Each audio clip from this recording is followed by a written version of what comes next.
अब हम यहाँ पे देखते हैं advantages of ground wave propagation. तो ये जो ग्राउंड वेव का प्रोपेगेशन का कंसेप्ट है, जो कि उसकी एप्लीकेशन है, वो एप्लीकेशन हमें कौन कौन से एडवांटेजेस प्रोवाइड करती है, इसके बारे में हम यहाँ पे देखते हैं। Given enough transmitted power, ground waves can be used for the communication between any locations on the earth। मतलब कि अगर हम इस प्रोपेगेटिंग सिग्नल को इनफ ट्रांसमिटेड पावर दे देते हैं, तो ये जो आपका सिग्नल है वो सिग्नल ग्राउंड वेव के फिनोमिनन के ऊपर काम करके अर्थ की सरफेस के ऊपर लोकेट किए हुए दोनों किसी अलग अलग लोकेशंस के बीच में कम्युनिकेशन के लिए हमारे लिए क्या हो सकता है, हेल्पफुल हो सकता है। लेकिन यहाँ पे एक जो कंडीशन है, वो कंडीशन ये है कि इसका ये जो ट्रांसमिटिंग पावर है वो इनफ होना चाहिए, क्योंकि यहाँ पे इंड्यूस्ड वेव के कारण उसका एनर्जी का लॉस बहुत ही ज़्यादा अमाउंट में होता है। दूसरा जो उसका एडवांटेज है वो ये है, ground waves are unaffected by variations in atmosphere condition. यहाँ पे ये जो ग्राउंड वेव्स है, वो ग्राउंड वेव को प्रोपेगेट होने के लिए किसकी जरूरत होती है, उसे प्रोपेगेट होने के लिए सिर्फ और सिर्फ अर्थ की सरफेस चाहिए। इसे एटमॉस्फेरिक क्लाइमेट के साथ कोई भी मतलब नहीं है, जिसके कारण अगर एटमॉस्फेरिक कंडीशन में कोई चेंज आता है, क्लाइमेट में कोई चेंज होता है, तो वो चेंज आपके इस प्रोपेगेशन के ऊपर कोई भी इफेक्ट नहीं करता है। जो कि हमारे लिए एक एडवांटेज है कि अगर एटमॉस्फेयर में कोई भी चेंज आएगा, लेकिन फिर भी हमारा ये जो ग्राउंड वेव का कम्युनिकेशन है, वो कम्युनिकेशन रुकता नहीं है। Polarized wave will be parallel to the Earth's surface and it will be short circulated due to conductivity of ground। मतलब कि आपका ये जो पोलराइज्ड वेव है वो अर्थ सरफेस के अनुसार क्या रहेगा, वो उसके अनुसार पैरेलल रहेगा, जिसके कारण आपकी ये जो ग्राउंड वेव की कंडक्टिविटी है, मतलब कि अर्थ की सरफेस की ये जो कंडक्टिविटी है, जो कि वहां पे इंड्यूस्ड वेव को प्रोड्यूस करता है, वो इंड्यूस्ड वेव क्या होगा, कम से कम एनर्जी में प्रोड्यूस होगा। क्योंकि जैसे मैंने आपको यहाँ पे एक्सप्लेन करके बताया था कि आपका ये जो इलेक्ट्रिक फील्ड का कंपोनेंट है, वो इलेक्ट्रिक फील्ड का component compared to the ground surface क्या होना चाहिए, हॉरिजॉन्टल होना चाहिए। जिसकी वजह से ये जो आपका ग्राउंड में या फिर अर्थ की सरफेस के नीचे जो इंड्यूस्ड सिग्नल तैयार होता है, वो इंड्यूस्ड सिग्नल कम से कम एनर्जी का तैयार हो, और उसके कारण आपका ये जो रियल सिग्नल है वो लॉन्ग डिस्टेंस तक क्या कर पाता है, ट्रैवल कर पाता है। With the ground wave the charging electric field induces current voltage in the earth surface which will causes current flow in the ground. मतलब कि आपका ये जो ग्राउंड का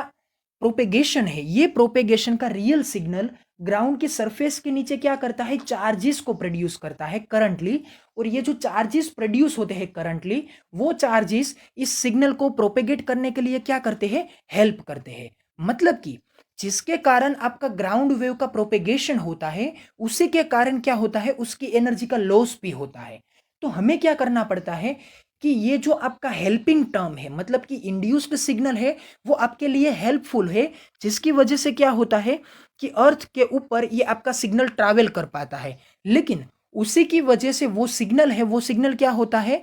कम एनर्जेटिक बनता है, क्योंकि वो एनर्जी को लूज भी करता है। तो हमें इन दोनों साइड को बैलेंस करना है, जिसकी वजह से हम क्या करते हैं, इलेक्ट्रिक फील्ड के कंपोनेंट को उसी अमाउंट में, उसी मैग्नीट्यूड में यूज करते हैं, लेकिन उसका ओरिएंटेशन चेंज कर देते हैं, और वो ओरिएंटेशन परपेंडिकुलर के जगह पे क्या बनाते हैं, हॉरिजॉन्टल, मतलब कि parallel to the ground surface करते हैं, जिसके कारण इंड्यूस्ड सिग्नल तैयार तो होते हैं और ये सिग्नल प्रोपेगेट भी कर पाता है, लेकिन कम से कम एनर्जी का लॉस होता है।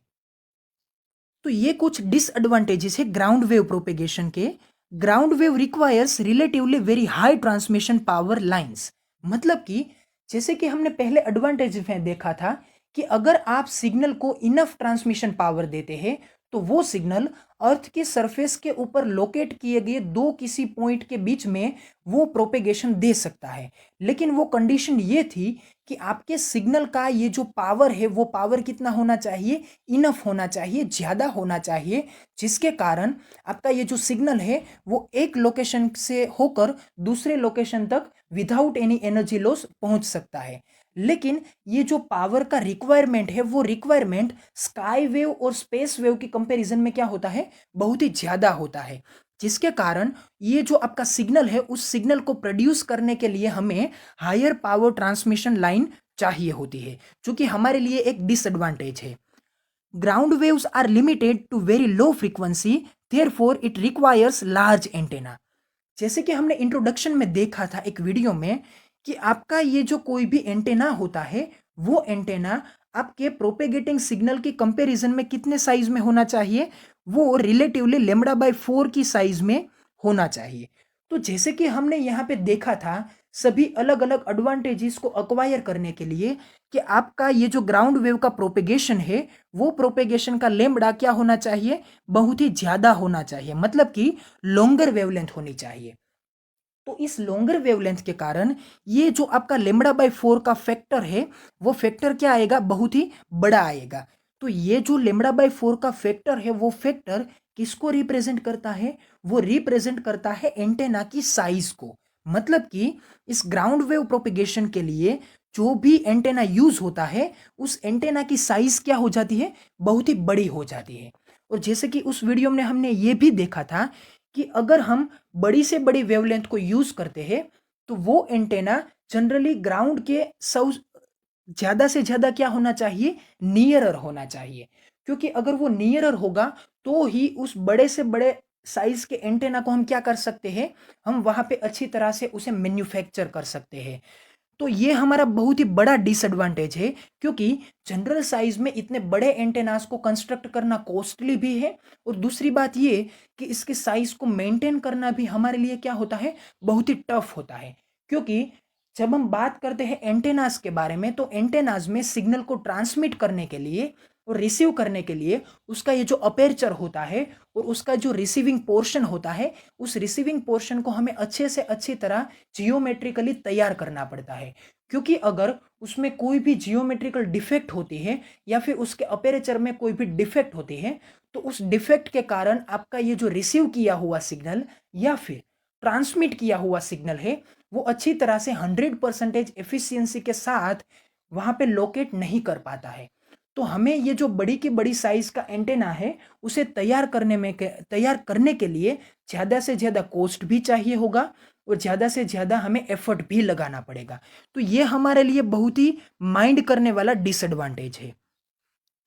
Ground wave losses are very considerable with different type of earth surface. मतलब कि जैसे कि अर्थ की सरफेस चेंज होती है तो उस अर्थ की सरफेस के चेंज के कंपैरिजन में आपका ये जो ग्राउंड वेव का लॉस है वो लॉस भी अलग अलग हो जाता है। मतलब कि ये जो ड्राई डेजर्ट एरिया होता है या फिर आप कंसिडर कीजिए कि आप किसी समंदर में इसका यूज करते हैं, मतलब कि दो शिप्स के बीच में कम्युनिकेशन के लिए, तो वहां पे जो लॉस होता है वो लॉस, या फिर माउंटेन वाला अगर कोई एरिया होता है तो उस एरिया के बीच में अगर आप किसी कम्युनिकेशन का यूज करते हैं तो वहां पे होने वाला लॉस, ये तीनों केस में जो लॉस होते हैं वो लॉस अलग अलग होते हैं। क्योंकि यहाँ पे ये जो आपकी अर्थ की सरफेस की कंडीशन है, ये अर्थ की सरफेस की कंडीशन चेंज हो जाती है। एक में हमने कंसिडर किया है समंदर को, दूसरे हमने कंसिडर किया है ड्राई डेजर्ट एरिया को, और तीसरे केस में हमने कंसिडर किया है माउंटेन्स या फिर हिली एरिया को।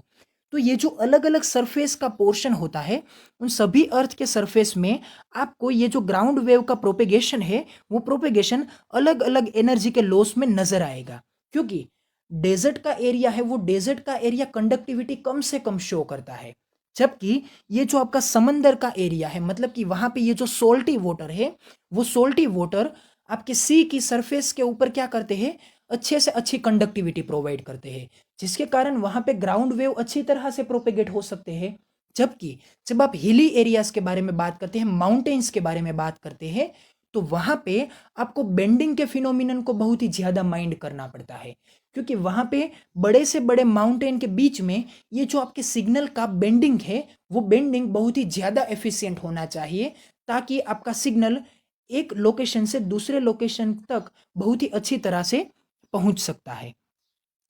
Earth's surface has resistance and dielectric loss.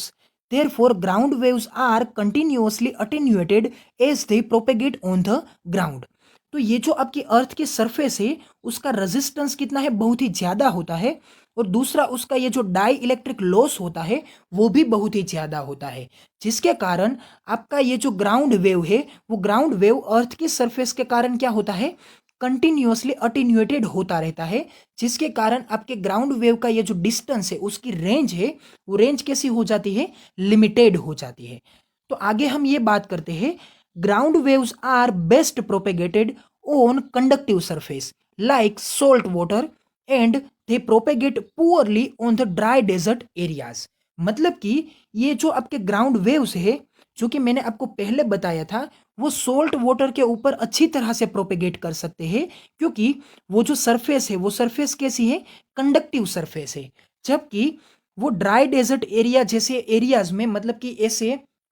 Locations में वो क्या करते हैं, वो पुअरली प्रोपेगेट होते हैं, क्योंकि उसकी ये जो कंडक्टिविटी है सरफेस की, वो कंडक्टिविटी क्या होती है, बहुत ही कम होती है। मतलब कि डिसएडवांटेज में हमने ये देखा कि हमें यहाँ पे relatively very high transmission line चाहिए, क्योंकि ग्राउंड वेव प्रोपेगेशन में इंड्यूस्ड सिग्नल के कारण एनर्जी का लॉस क्या होता है, ज़्यादा होता है। फिर हमने ये देखा कि यहाँ पे हमारी फ्रीक्वेंसी है वो फ्रीक्वेंसी बहुत ही कम रेंज में आती है, जिसके कारण उसकी लेम्बडा वेवलेंथ क्या हो जाती है, ज़्यादा हो जाती है। और उसके कारण हमारा ये जो एंटेना का साइज होता है वो लेम्बडा बाय 4 के फैक्टर में यूज होता है, जिसके कारण आपका ये जो एंटेना है वो एंटेना फिजिकली साइज में बहुत ही बड़ा हो जाता है, जिसे बनाना हमें कॉस्टली हो जाता है।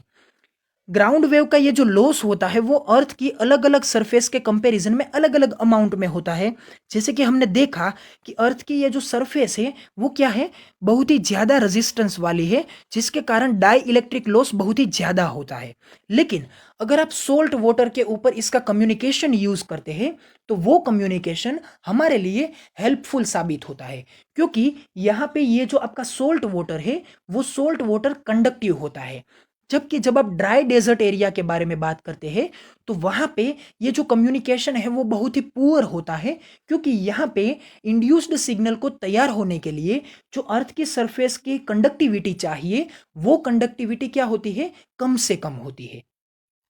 जैसे कि हम यहाँ पे देख सकते हैं surface factor on the ground wave propagation. मतलब कि हमने ये बात की थी एडवांटेज और डिसएडवांटेज में कि अगर आप ग्राउंड वेव प्रोपेगेशन का यूज करना चाहते हैं तो उसके कंसिडरेशन में जो अर्थ की सरफेस होती है वो सरफेस भी उस ग्राउंड वेव के प्रोपेगेशन के ऊपर क्या करती है, एक इंपॉर्टेंट रोल को रिप्रेजेंट करती है। मतलब कि अगर आपकी सरफेस ड्राई है या फिर सैंडी टेरेन है या फिर डेजर्ट का एरिया है या फिर जैसे कि मैंने आपको यहाँ पे दिखा रखा है सिटी का कोई सेंटर का पोर्शन है जहाँ पे बड़ी बड़ी या फिर हाई राइट्स बिल्डिंग आती है और वहाँ पे ये जो डेंसिटी है पीपल की डेंसिटी और अलग अलग ऑब्जेक्ट की डेंसिटी, वो डेंसिटी अगर हाई होगी तो यहाँ पे ये जो ग्राउंड वेव का प्रोपेगेशन है वो प्रोपेगेशन बहुत ही कम केस में हो सकता है। मतलब कि ये प्रोपेगेशन उसके लिए वर्स्ट साबित होगा, क्योंकि सैंडी टेरेन में और ड्राई डेजर्ट एरिया में और सिटी के सेंटर एरियाज में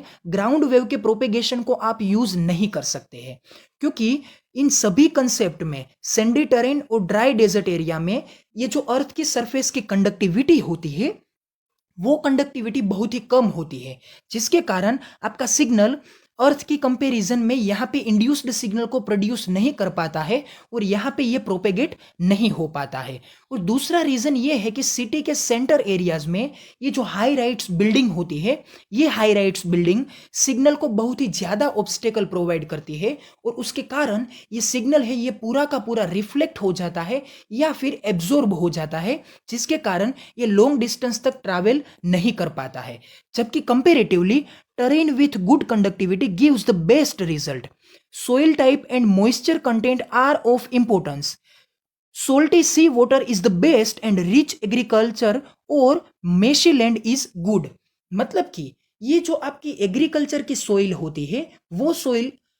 ज़्यादा से ज़्यादा मॉइस्चर को कंटेन करती है, जिसकी वजह से इस टाइप की ये जो सोल्ट टेरेन होती है उस टेरेन के ऊपर ग्राउंड वेव का प्रोपेगेशन इजी केस में हो सकता है। और दूसरा ये जो हमने केस देखा था कि सी का ये जो वाटर होता है वो वाटर भी क्या होता है, सोल्टी होता है, जिसके कारण ये ग्राउंड वेव की कंपैरिजन में या फिर इस ग्राउंड सिग्नल को क्या देता है, अच्छी से अच्छी कंडक्टिविटी प्रोवाइड करता है, जिसकी वजह से दो शिप्स के बीच में यहाँ पे आप मरीन सिग्नल्स में या फिर मरीन के केस में यहाँ पे ग्राउंड वेव प्रोपेगेशन को यूज कर सकते हैं, क्योंकि ये जो सी वाटर होता है, ये sea water higher content of salt के कारण यहाँ पे आपके ग्राउंड वेव प्रोपेगेशन के लिए अच्छी तरह से इंड्यूस्ड सिग्नल को क्या करके देता है, प्रोड्यूस करके देता है।